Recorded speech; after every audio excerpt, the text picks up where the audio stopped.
No one cares about you and the journey you took to develop your art. Only your art matters. That's the attitude that made me leave art school. And that's the attitude that's been given to me ever since I started my art journey. Let's take the YouTube veil off for a second. I appreciate all the comments that have come my way, but I'm no longer taking critiques on YouTube comments. I understand that most of you are meaning well, but critiques in the classroom are different from critiques online. To see point hammer down is alright because I understand that you have your own set of opinions, but when you get the same critique over and over again, it becomes mentally draining. You don't know the skill level of the person critiquing you, and you don't have that human connection that I feel like critiquing should have. Not to say that I don't appreciate them, but honestly, I'm just really tired. I'll let Jim take this one. The boots are not the same. Let me tell you about these boots.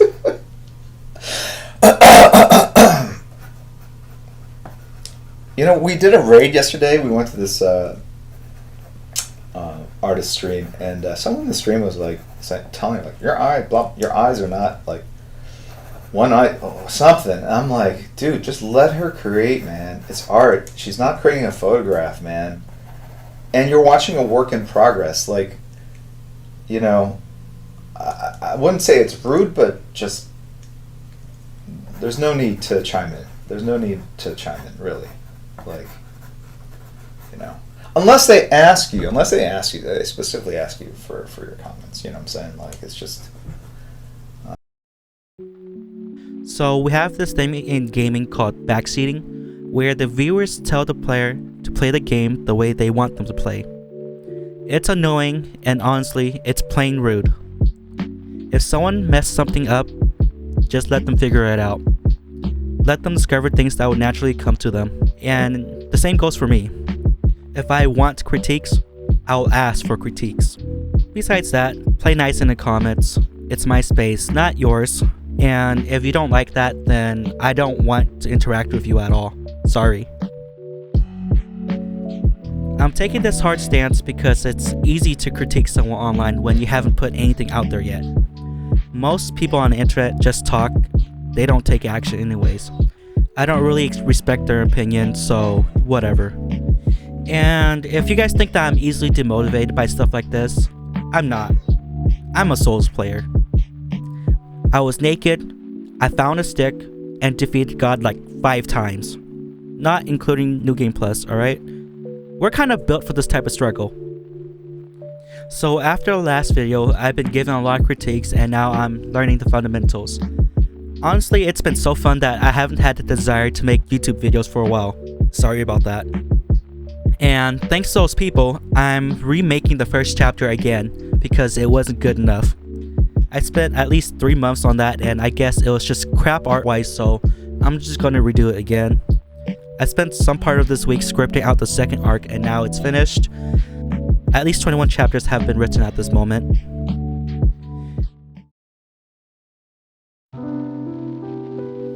So let me clear something up. My first video may have been misleading to some people.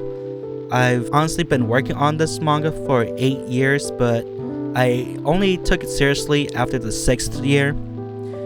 The first 4 years was spent going back and forth with indie game design and I really didn't draw much during that time. I took a break for 2 years after that because I had gotten out of a really horrible relationship that caused me to kind of spiral out of control with alcohol and substance abuse. But art really brought me out of that. It's been 2 years since I've been actually taking this kind of seriously, and I wanted to say that I consider those 8 years as part of my training arc. But to most people, they wouldn't care about that. The only thing that matters to them is how good your art is.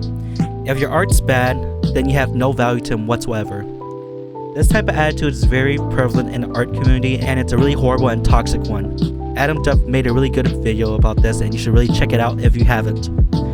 Being an artist has a ring to it that many people are proud to label themselves as, but some people really take it too far. They put themselves in a rat race to be like the masters of old and yada yada yada to the point where they forget the best thing about art. And this person that, I mean, it's like, come on. I could tear anyone's art apart. I could literally tear it apart and make you cry. But what would that do? What would be the purpose of that? If I could be serious for a second. It's art. We're not working in the world of finance. I mean, let's lift each other up. Let's the purpose of art is to elevate the human spirit, inform the human condition. So to me, it's about encouragement and support. To them, every picture has to be near photorealistic to have any value at all. But to me, that's boring. If I wanted to render something realistically, I just sculpt it and texture it in Blender. Or, maybe just go outside and take a really pretty picture. To become snobby about art is missing the whole entire point of it. Art is expressive and fun. It doesn't have to be right in order to elicit a feeling. To enjoy art is to understand the rules, but to break them anyways. It is inherently human to want to break the rules. That's what gives the art piece humanity. Sometimes doing the wrong thing feels great. If the artist doesn't enjoy it, then who would? That's why many old masters have broken the rules for many of their art pieces. It made it fun for them. So stop being hard-edged about it, guys. Learn how to enjoy the process.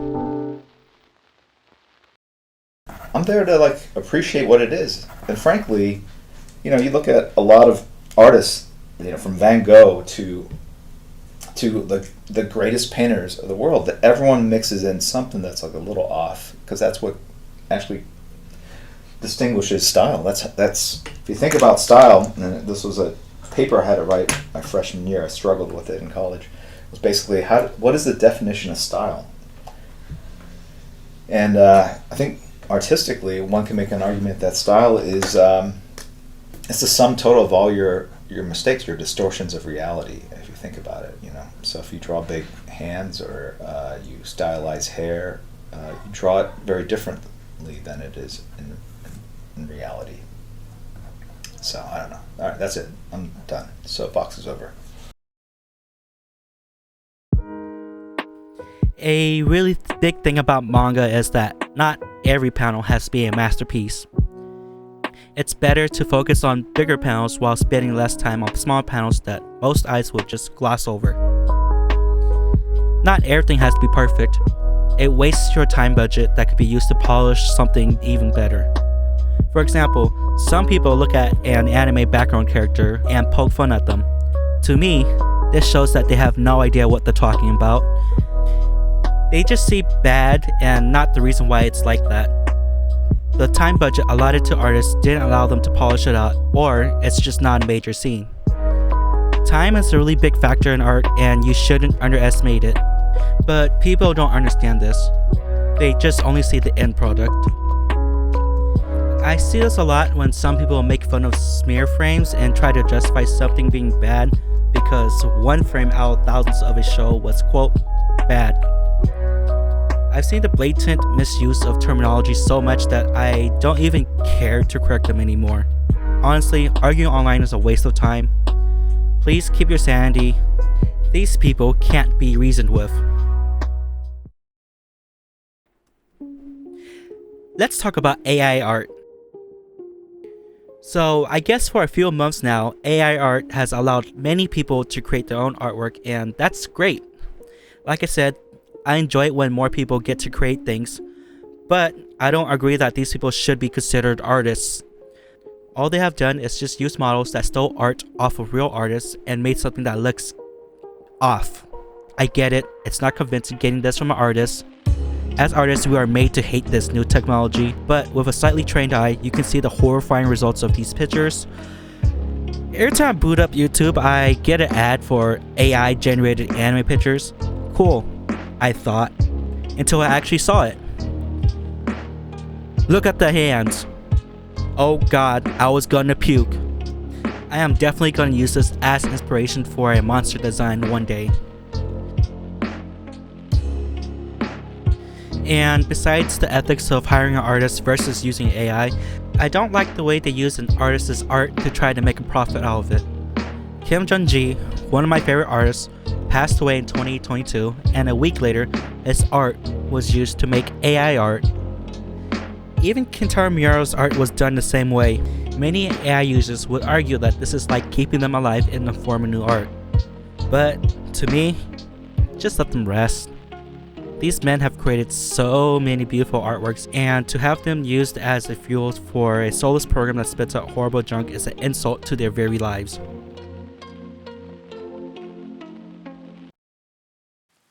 Recently, many social media websites have been plagued with artists wondering if they should quit art because of this.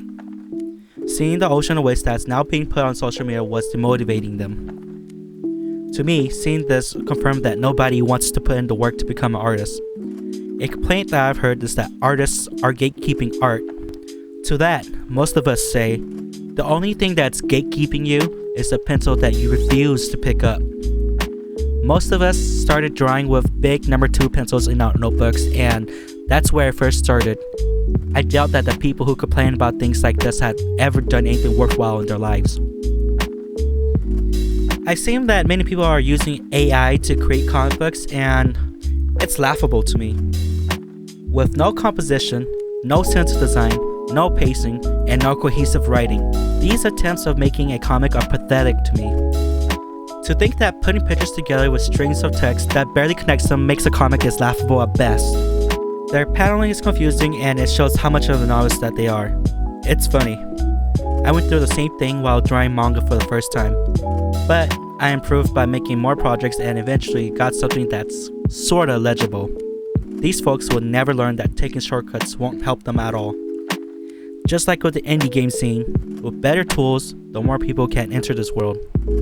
But most people aren't meant to create stuff. It takes time and lots of study, and most people aren't equipped well enough to deal with that. I am not scared of AI comics because these people don't care about the art of comics. They just want to make money. It's sad about what's happening to the art space nowadays. But this is a fight that we're winning. US copyright laws don't recognize AI art as copyrightable, and many other countries are following suit. With a program called Glaze, many people are fighting back against the scraping of art, and now, many lawsuits are being filed against the programs that make AI art. A big general consensus is, if we don't stomp this issue out, then it can be problematic to all industries, not just art.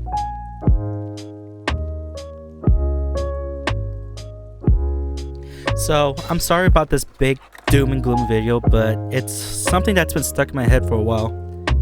Honestly, most of these problems can be ignored if you just stick to your own groups. But this is the reality of it. Art is being under attack by AI, and for the longest while, our own toxicity. We have to stomp all these things out and to be better people to one another. In this really small community, I want to raise people up instead of tearing them down. I genuinely wish you all the best, and let's keep on journeying together. It's a rough life we have ahead of us. So yeah, that's all for now. Thanks guys.